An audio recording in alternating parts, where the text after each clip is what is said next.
Multi speciality হাসপাতাল।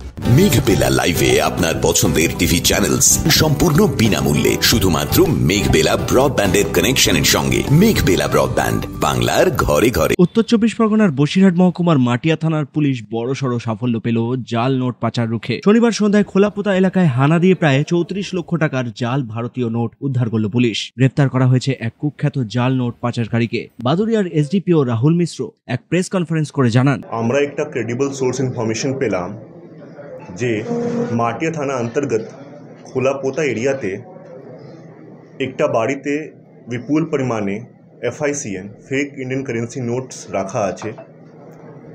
তারপরে Basirhat SOG team এবং মাটিয়া পুলিশ টিম একসঙ্গে ওখানে রেড করলাম এবং ওখান থেকে প্রচুর পরিমাণে 2000 টাকা, 500 টাকা এবং 200 টাকাকে ফেক নোটস আমরা ওখান থেকে উদ্ধার করলাম, যার টোটাল ভ্যালু আছে অ্যাপ্রক্সিমেটলি 33,56,300 রুপিস।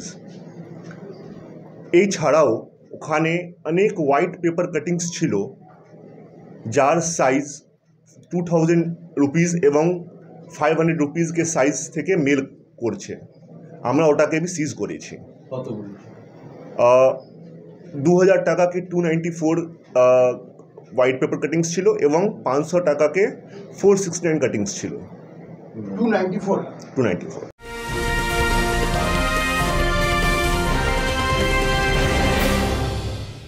উত্তর চব্বিশ পরগনা ও তার আশপাশের এলাকার মানুষের সেবায় ক্যাথ ল্যাবের মতো অত্যাধুনিক সুবিধা নিয়ে পরিষেবায় ব্রতী সারদা মাল্টি স্পেশালিটি হাসপাতাল।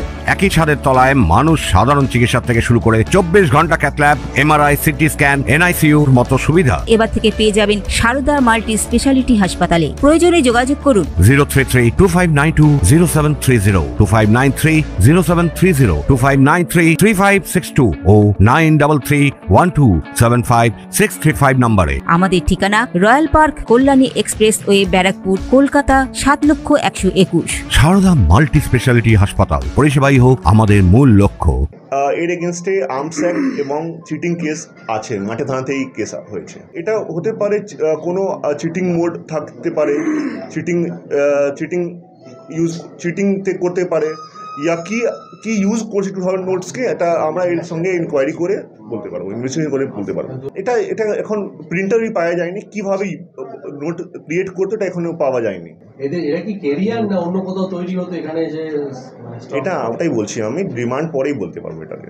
উদ্ধার হয়েছে টাকার মাপের সাদা পেপার কাটিং, যা থেকে প্রাথমিকভাবে অনুমান করা হচ্ছে ওই নোটগুলি ভবিষ্যতে ছাপিয়ে বাজারে ছাড়ার পরিকল্পনা ছিল। পুলিশ জানিয়েছে ধৃতের বিরুদ্ধে এর আগেও চুরি ও আগ্নেয়াস্ত্র মামলায় অভিযোগ রয়েছে। 6 মাস আগেই সে পুলিশের হাতে ধরা পড়েছিল। এবার আরো বড় মাপের অপরাধে সে ধরা পড়ল। Bureau report, news Bengal today.